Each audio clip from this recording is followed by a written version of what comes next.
Selamat petang, salam sejahtera. Terima kasih kerana bersama dengan saya di Nazilin Unity Channel. Petang ini saya nak ulas kepada anda semua bahawa Anwar Ibrahim akan kekal sebagai Perdana Menteri sehingga akhir penggal ini. Sebelum kita teruskan ulasan hangat ini, jangan lupa tinggalkan komen anda, tekan butang subscribe untuk mendapatkan isu-isu terkini daripada channel saya ini. Baiklah, saudara-saudara sekalian, ramai orang yang kononnya menjangkakan, termasuk hati awam, meramalkan Anwar Ibrahim akan tumbang pada bila-bila masa.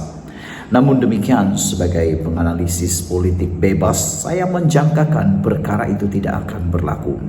Mustahil untuk Anwar Ibrahim tumbang di tengah jalan untuk kali ini. Meskipun ada yang mengatakan bahawa Anwar Ibrahim bakal tumbang, termasuk hati awam. Ada beberapa hal kenapa saya tidak bersetuju dengan pendapat tersebut. Pertama sekali, kerana Anwar Ibrahim kini memiliki kali pertama sejak 2018, bukan sebelum ini. Inilah kali pertama seorang Perdana Menteri mendapat sokongan majoriti 2/3 di Dewan Rakyat. Daripada 23 bilangan ahli Dewan Parlimen atau Dewan Rakyat, ahli Parlimen yang menyokong Anwar Ibrahim sebagai Perdana Menteri, hanya 29 daripadanya datang daripada Barisan Nasional. Mereka mengandaikan Anwar Ibrahim akan tumbang pada pertengahan jalan penggal perkhidmatan beliau. Mereka menjangkakan kerana mungkin Barisan Nasional akan menarik sokongan daripada menyokong Anwar Ibrahim sebagai Perdana Menteri. Secara pribadi, saya memikirkan itu perkara yang hampir mustahil dilakukan oleh Zahid Hamidi.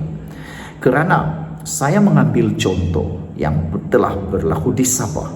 Langkah Kinabalu yang anda pasti tahu melibatkan Safi Afdal dan Bung Mukhtar tidak berjaya. Akhirnya kita tahu yang kerugian besar adalah Bung Mukhtar Radin, bukannya Safi Afdal, tetapi Bung Mukhtar. Dari seorang timbalan Ketua Menteri Sabah, daripada seorang Menteri Kerja Raya di Sabah, akhirnya sekarang ini hanya tinggal ahli parlimen dan hanya tinggal ahli Dewan Undangan Negeri. Biasa saja. Kerana kesilapan mereka membuat langkah Kinabalu. Disangka boleh berjaya, tetapi akhirnya tumbang di tengah jalan kerana tidak mendapat sokongan. Jadi, saya memikirkan perkara itu kalau diulang oleh Barisan Nasional di peringkat Putrajaya, saya fikir ianya akan berulang lagi langkah Kinabalu 2.0 yang gagal, yang mana tidak mendapat sokongan ahli Dewan Undangan Negeri Sabah. Bagi di Persekutuan pula, kalau Zahid Hamidi cuba merancang untuk menarik sokongan kepada Anwar Ibrahim kerana kes Najib dan kes beliau sendiri, kerana kita tahu hari ini telah dilaporkan bahawa Zahid Hamidi mengemukakan permohonan untuk pembatalan kes beliau. Jadi, ada orang kata ini mungkin satu ugatan baru, ada orang kata mungkin ini satu cabaran baru buat Anwar Ibrahim dalam mempertahankan kerajaan perpaduan. Tetapi pada pendapat saya, ianya tidak akan mempengaruhi kerajaan perpaduan yang dipimpin Anwar Ibrahim. Hal ini kerana selain daripada ulasan saya tadi, alasan saya bahawa Zahid Hamidi tidak mahu berulangnya pengalaman Bung Mukhtar Radin yang mana kehilangan jawatan. Kalau saya fikir kalaulah Zahid Hamidi merancang untuk melakukan langkah menarik sokongan itu, saya fikir beliau sedang menggadaikan, merisikokan jawatan timbalan Perdana Menteri yang mana diperoleh oleh beliau, meskipun mereka adalah orang yang sedikit kerusi di Dewan Parlimen. Bukankah satu perkara yang amat merugikan kepada Zahid sekiranya beliau cuba merisikokan jawatan tersebut? Ditambah pula, Zahid nak gabung dengan siapa? Takkanlah nak gabung dengan Perikatan Nasional. Kerana sebelum ini Muhyiddin Yassin pun berulang kali mengecam gabungan Zahid Hamidi dan Anwar Ibrahim. Takkanlah Muhyiddin nak pula meludah ke langit terkena muka sendiri yang selama ini cuba mengejek gabungan Anwar Ibrahim dengan Zahid Hamidi. Saudara-saudara sekalian, selain daripada itu, saya memikirkan Perikatan Nasional tidak akan menerima Barisan Nasional kecualilah mereka sanggup untuk meludah ke langit kena muka sendiri. Itu kalau mereka sanggup. Selain daripada itu, saya pikir Zahid Hamidi juga sedang mempertimbangkan kalau tiada sokongan daripada parti Blok Borneo. Sebelum kita teruskan, apa pendapat kamu?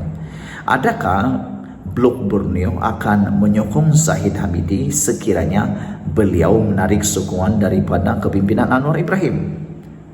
Sila tinggalkan komen. Tapi kalau kamu tanya pada saya, Anda tanya kepada saya tidak setuju. Karena setakat ini, setelah beberapa orang Perdana Menteri, selepas 9 orang Perdana Menteri, dan ini adalah Perdana Menteri yang pertama paling banyak meluluskan perjanjian ME63 Sabah Sarawak dengan Melayu. Ini menunjukkan bahwa Anwar Ibrahim telah berjaya memikat Blok Borneo.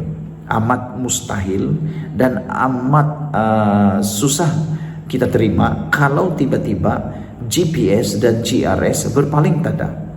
Tiada alasan GPS dan GRS berpaling tada untuk menyertai mana-mana gabungan yang lain. Karena keistimewaan sudah diperoleh oleh GRS dan GPS. Dengan kata lain, apalagi yang mereka boleh peroleh daripada gabungan yang lain. Sarawak sudah dapat timbalan Perdana Menteri. Nak dapat apa lagi? Takkanlah pula GPS ditawarkan jawatan Perdana Menteri pula. Takkan Perikatan Nasional atau Barisan Nasional serahkan jawatan Perdana Menteri pula. Kalau hanya tawarannya sekadar timbalan Perdana Menteri, apa bezanya sekarang? Itu sebab saya kata mustahil GPS berpaling tada. Selain daripada itu, kita juga masih ingat bahwa Blok Borneo, Sabah dan Sarawak menyokong penuh pimpinan Anwar Ibrahim dan mereka telah pun berjanji untuk terus menyokong kerajaan perpaduan ini.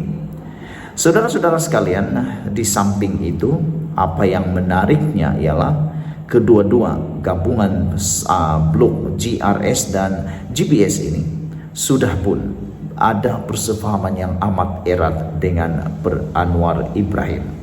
Kalau di Sabah, kita pun tahu betapa Anwar Ibrahim ambil berat terhadap kepimpinan di Sabah.